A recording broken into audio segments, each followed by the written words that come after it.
Hello friends, welcome to our ready exam YouTube channel. हम आपका स्वागत करते हैं। आइए आज की वीडियो में फिर से हम 50 प्रश्नों के साथ हाजिर हैं जो कंप्यूटर से रिलेटेड हैं। यह प्रश्न लगातार सभी एग्ज़ाम पर पूछे जाते हैं, तो आप इस वीडियो के लास्ट तक बने रहिए जिससे आपको सारे क्वेश्चंस आसानी से समझ में आ जाएं। अब हम वीडियो का पहला क्वेश्चन स्टार्ट करते हैं। तो प्रश्न है नंबर फर्स्ट, पूर्व में फोर्ट्रॉन भाषा के साथ कार्य करने वाले कंप्यूटर किस युग के कंप्यूटर थे? तो ये दूसरे युग के कंप्यूटर थे फ्रेंड्स। किस युग के कंप्यूटर थे? दूसरे युग के कंप्यूटर थे। Question number second, micro processor किस पीढ़ी के कंप्यूटर में प्रयुक्त हुआ? तो चौथी पीढ़ी के कंप्यूटर में माइक्रो प्रोसेसर प्रयुक्त हुआ। इसके बाद नेक्स्ट क्वेश्चन है, गणना संयंत्र अबेकस का आविष्कार किस देश में हुआ? तो चीन में। गणना संयंत्र अबेकस का आविष्कार चीन में हुआ। दोस्तों किस में हुआ? चीन में हुआ। प्रथम पीढ़ी के कंप्यूटर में कौन सा बड़ा दोष था? तो उसका बड़ा आकार होना इसका सबसे बड़ा दोष था। इसके बाद फिफ्थ नंबर क्वेश्चन है, तृतीय पीढ़ी के कंप्यूटर में प्रमुख घटक क्या है? तो इंटीग्रेटेड सर्किट यानी कि आईसी। इंटीग्रेटेड सर्किट का मीन्स आईसी। कार्य पद्धति के आधार पर कंप्यूटर के प्रमुख प्रकार क्या है? तो माइक्रो और डिजिटल। यहाँ पर कॉमा है दोस्तों, माइक्रो और डिजिटल। तो ये इसके दो प्रमुख आधार हैं। इसके बाद नेक्स्ट क्वेश्चन है, कंप्यूटर में कौन सी सुपर चिप लगाने पर वह सुपर मिनी कंप्यूटर बन जाता है? तो 80386 चिप लगाने पर कंप्यूटर सुपर मिनी कंप्यूटर बन जाता है। इसके बाद 8 नंबर क्वेश्चन, एक माइक्रो कंप्यूटर में ऐड ऑन कार्ड के रूप में किसे इंस्टॉल किया जा सकता है? तो डाटा लिंक लेयर को इंस्टॉल किया जा सकता है। इसके बाद नेक्स्ट क्वेश्चन है, इंस्ट्रक्शन का वह समूह जो कंप्यूटर को निर्देशित करता है उसे क्या कहते हैं? उसे प्रोग्राम कहते हैं। फ्रेंड्स यह बहुत ही इम्पोर्टेंट क्वेश्चन है, कई बार एग्ज़ाम पर पूछा हुआ है, आप इसको थोड़ा सा ध्यान से पढ़िए। इसके बाद नेक्स्ट क्वेश्चन है, अंकीय कंप्यूटर कितनी गणनाएं प्रति सेकंड कर सकता है? तो करोड़ों गणनाएं प्रति सेकंड अंकीय कंप्यूटर कर सकता है। दोस्तों अगर अभी तक आपने हमारे चैनल रेडी एग्ज़ाम को सब्सक्राइब नहीं किया है तो प्लीज़ चैनल को सब्सक्राइब कर लें, जिससे आपका नोटिफिकेशन सबसे पहले पहुंच जाए और आप हमारे वीडियो से तुरंत जुड़ जाएं। इसके बाद अगला क्वेश्चन है, कितनी संक्रियाएं सुपर मिनी कंप्यूटर में प्रति सेकंड होती हैं? तो 5 लाख संक्रियाएं प्रति सेकंड होती हैं। ये बहुत ही इम्पोर्टेंट क्वेश्चन है। इसके बाद अगला प्रश्न है, कंप्यूटर से पढ़े जाने वाले अलग अलग लंबाई चौड़ाई की लाइनों वाले कोड को क्या कहते हैं? तो बार कोड। जो अलग अलग लंबाई चौड़ाई वाली कोड होते हैं उन्हें कहते हैं बार कोड। ये बहुत ही इम्पोर्टेंट क्वेश्चन है, इसको आप थोड़ा सा दिमाग पे रखिएगा। वह कंप्यूटर जो माइक्रो कंप्यूटर के अंतर्गत नहीं आते उन्हें क्या कहते हैं?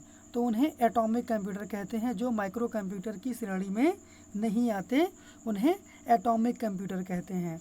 इसके बाद अगला प्रश्न है 40 नंबर का, पंच कार्ड का प्रयोग सर्वप्रथम किसने किया था? तो जोसेफ मैरी ने पंच कार्ड का सर्वप्रथम प्रयोग किया था। नेक्स्ट प्रश्न है, ऐसा कौन सा इलेक्ट्रॉनिक उपकरण है जो डाटा को प्रोसेस करता है और उसे सूचना में परिवर्तित करता है? तो दोस्तों आप सभी जानते होंगे कंप्यूटर ही ऐसा काम कर सकता है जो इलेक्ट्रॉनिक उपकरण है और डाटा को प्रोसेस करता है और फिर इसके बाद सूचना में परिवर्तित करता है। इसके बाद अगले प्रश्न पर हम बात करते हैं 16 नंबर, माइक्रोसॉफ्ट ने अपना पहला स्पीच रिकॉग्निशन किस नाम से पेश किया था? तो लर्न राइट एंड हॉस्पी नाम से। किससे दोस्तों? लर्न राइट एंड हॉस्पी नाम से। इसके बाद नेक्स्ट क्वेश्चन है 17 नंबर, आधुनिक कंप्यूटर की खोज सर्वप्रथम कब हुई? तो 1946 ईस्वी में आधुनिक कंप्यूटर की खोज सर्वप्रथम हुई। वह कंप्यूटर जिसे खास कार्य करने के लिए रिजर्व में रखा जाता है उसे क्या कहते हैं? तो डेडिकेटेड कंप्यूटर। दोस्तों यह एक ऐसा कंप्यूटर होता है जिसे हम रिजर्व में रखते हैं। जैसे हमारा कोई दूसरा कंप्यूटर ख़राब हो जाए और हमें उससे बहुत ही खास कार्य करना है तो हम डेडिकेटेड कंप्यूटर का यूज कर सकते हैं। तो आप इस क्वेश्चन को थोड़ा गौर से देखिए। डेडिकेटेड कंप्यूटर इम्पॉर्टेंट क्वेश्चन है। इसके बाद नेक्स्ट क्वेश्चन पर बात करते हैं। किस कंप्यूटर को बेबी नाम दिया गया? तो मार्क कंप्यूटर को बेबी नाम दिया गया। किसको नाम दिया गया? मार्क कंप्यूटर को बेबी नाम दिया गया। इसके बाद डिजिटल कंप्यूटर किस सिद्धांत पर कार्य करता है? तो गणना करने के सिद्धांत पर कार्य करता है। नेक्स्ट, डिजिटल लाइट प्रोसेसिंग के आविष्कारक कौन थे? तो डॉक्टर लैरी हार्नबेक। इन्होंने 1987 में इसका आविष्कार किया था, डिजिटल लाइट प्रोसेसिंग। इसके बाद नेक्स्ट क्वेश्चन है, किस संस्था ने भारत में विकसित परम सुपर कंप्यूटर का विकास किया? तो सीडैक ने भारत में सुपर कंप्यूटर का निर्माण किया। ये बहुत ही इम्पोर्टेंट प्रश्न है जिसको आप थोड़ा सा माइंड में रखिएगा। इसके बाद अगला प्रश्न है, बॉड क्या है? तो यह डाटा प्रेषण की गति मापने की इकाई है। किसकी? डाटा प्रेषण की गति मापने की इकाई, जिसको यूनिट बोलते हैं। बॉड क्या है? आपका यूनिट है। किसकी? डाटा प्रेषण इकाई, वो गति मापने की। तो आप इसको याद रखिए। बार कोड से क्या तात्पर्य है? तो बार कोड आपका पहचान कोड होता है। भारतीय सुपर कंप्यूटर परम 10,000 का उदय कब हुआ? तो 1998 ईस्वी में इसका उदय हुआ, परम 10,000 का। इसके बाद किस सन में पहली बार कोड विकसित किया गया? तो 1948 ईस्वी में एक कोड विकसित किया गया। पहली बार कोड यह विकसित किया गया, इसलिए यह क्वेश्चन हो जाता है इम्पॉर्टेंट, क्योंकि पहली बार विकसित किया गया। इसके बाद नेक्स्ट है, 8 बिट्स के ग्रुप को क्या कहते हैं? तो बाइट। 8 बिट के ग्रुप्स को बाइट कहते हैं। इसके बाद किस पीढ़ी के कंप्यूटर की प्रोग्रामिंग भाषा प्रोलॉग थी? तो प्रथम पीढ़ी के कंप्यूटर की जो प्रोग्रामिंग भाषा थी वो प्रोलॉग थी। नेक्स्ट क्वेश्चन है, घरेलू उपयोग हेतु IBM द्वारा पर्सनल कंप्यूटर का निर्माण कब हुआ? तो 1980 यानी कि 1980 में यह निर्माण हुआ। इसके बाद नेक्स्ट क्वेश्चन है, कंप्यूटर में IBM का पूरा नाम क्या होता है? यानी कि IBM का फुल फॉर्म। तो इंटरनेशनल बिजनेस मशीन। ये भी बहुत ही इम्पॉर्टेंट क्वेश्चन है, तो आप इसको याद रखिएगा। IBM के PC यानी कि पर्सनल कंप्यूटर के कीबोर्ड में कीज की संख्या कितनी होती है? तो 83 कीज। जो IBM कंपनी बनाती है कीबोर्ड, उसमें 83 कीज होती हैं। इसके बाद नेक्स्ट क्वेश्चन है, मौसम की भविष्यवाणी के लिए कौन सा कंप्यूटर उपयोग में आता है? तो मेन फ्रेम कंप्यूटर मौसम की भविष्यवाणी के लिए प्रयोग में आता है, इसलिए यह क्वेश्चन आपका इम्पॉर्टेंट है, क्योंकि यह एग्ज़ाम में आ सकता है। तो आप इसको याद कर लीजिए अच्छे से। इसके बाद नेक्स्ट है, कंप्यूटर की गलती या त्रुटि को क्या कहते हैं? तो बग। ये तो आप जानते ही होंगे, जो कंप्यूटर की एरर होती है उसे बग बोलते हैं। इसके बाद लगभग 1 बिलियन बाइट्स होता है, तो गीगाबाइट्स, उसको क्या बोलते हैं? गीगाबाइट्स। तो ये आपको आई होप पता ही होगा। इसके बाद नेक्स्ट है, इंटेल 8086 कैसी चिप होती है? तो यह 16 बिट चिप होती है। कैसी चिप होती है? 16 बिट। यह इम्पॉर्टेंट क्वेश्चन है। असेंबली भाषा किसकी देन है? तो द्वितीय पीढ़ी की देन है, यानी कि असेंबली भाषा का उदय भी द्वितीय पीढ़ी में हुआ। इसके बाद नेक्स्ट प्रश्न है, आधुनिक डिजिटल मेन फ्रेम कंप्यूटर की क्षमता कितनी होती है? तो 10 से 20 MI MIPS कितनी होती है? 10 से 20 MIPS। MIPS का मीन्स होता है मिलियन इंस्ट्रक्शंस पर सेकेंड, यह फुल फॉर्म भी होता है MIPS का। तो कभी कभी क्वेश्चंस में MIPS भी पूछ लिया जाता है।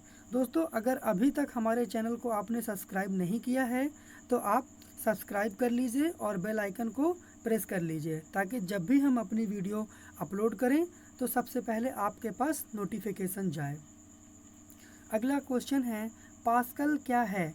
तो कंप्यूटर की भाषा। फ्रेंड्स, पास्कल क्या है? कंप्यूटर की भाषा। यह क्वेश्चन पूछ लेता है कि पास्कल क्या है। तो आप याद रखिएगा, अक्षरों तथा चिन्हों को बाइट में स्टोर करने की विधि को क्या कहा जाता है? तो कोडिंग सिस्टम। किसको? अक्षरों तथा चिन्हों को जब हम कंप्यूटर में बाइट में स्टोर करते हैं तो वो जो विधि होती है उसे कोडिंग सिस्टम बोलते हैं। इसके बाद नेक्स्ट प्रश्न है, किसी शब्द की लंबाई कंप्यूटर में किस में मापते हैं? तो बिट में मापते हैं। किस में मापते हैं फ्रेंड्स? बिट में। तो आप इसको याद रखिए। IIDC का पूरा नाम क्या है? तो Intel India development centre. Intel India development centre. यह आपका इम्पॉर्टेंट क्वेश्चन है। इसके बाद, वह टर्मिनल जो किसी इन्फॉर्मेशन को प्रोसेस नहीं कर सकता है उसे क्या कहते हैं? तो ब्लाइंड टर्मिनल। यह एक ऐसा टर्मिनल है जो किसी इन्फॉर्मेशन को प्रोसेस नहीं कर सकता है, तो हम उसे ब्लाइंड टर्मिनल कहेंगे। इसके बाद नेक्स्ट क्वेश्चन है, प्रोसेस्ड डाटा क्या कहलाता है? तो आउटपुट। जो प्रोसेस्ड डाटा होता है उसे आउटपुट बोलते हैं। इसके बाद नेक्स्ट क्वेश्चन है, DDRRAM का फुल फॉर्म क्या होता है? तो double data rate random access memory. DDR double data rate और RAM रैंडम एक्सेस मेमोरी, ये आपको पता ही होगा। कंप्यूटर के सभी भागों के मध्य सामंजस्य कौन स्थापित करता है? तो CPU। CPU means control unit, जो कंप्यूटर के सभी भागों के मध्य सामंजस्य स्थापित करता है। नेक्स्ट क्वेश्चन है, बिना प्रोग्रामिंग का मैकेनिकल कंप्यूटर का क्या नाम है? तो Z1। ये दोस्तों बिना प्रोग्रामिंग का कंप्यूटर था जिसका नाम Z1 है। CPU में एक कंपोनेंट के रूप में कौन होता है? तो ALU। CPU में एक कंपोनेंट के रूप में ALU होता है, जिसको अर्थमेटिक लॉजिकल यूनिट बोलते हैं, ALU। इसके बाद कंप्यूटर में बनी परमानेंट मेमोरी को क्या कहते हैं? तो रोम। जो कंप्यूटर में बनी परमानेंट मेमोरी होती है उसे रोम बोलते हैं। ये बहुत ही इजी क्वेश्चंस है लेकिन है इम्पॉर्टेंट, कभी कभी आ जाता है और हम लोग कंफ्यूज हो जाते हैं। तो ROM आपको याद रखना है, परमानेंट मेमोरी, जिसका full form read only memory. इसके बाद नेक्स्ट क्वेश्चन, स्कैनर क्या स्कैन करता है? तो पिक्चर एंड टेक्स्ट दोनों स्कैन करता है। जो हमारा स्कैनर होता है तो हम उस पर पिक्चर भी स्कैन कर सकते हैं और टेक्स्ट भी स्कैन कर सकते हैं। इसके बाद नेक्स्ट क्वेश्चन है आपका और वीडियो का लास्ट प्रश्न, LCD का प्रयोग कब हुआ? तो 1970 में LCD का प्रयोग हुआ, यानी कि 1970 में। उम्मीद है यह वीडियो आपको पसंद आई होगी। वीडियो को लास्ट तक देखने के लिए धन्यवाद। अगर आपको वीडियो अच्छी लगी हो तो इसको लाइक करिए, दोस्तों में शेयर करिए और कमेंट करके हमें बताइए कि इन 50 क्वेश्चंस में आपको कितने प्रश्न आते थे।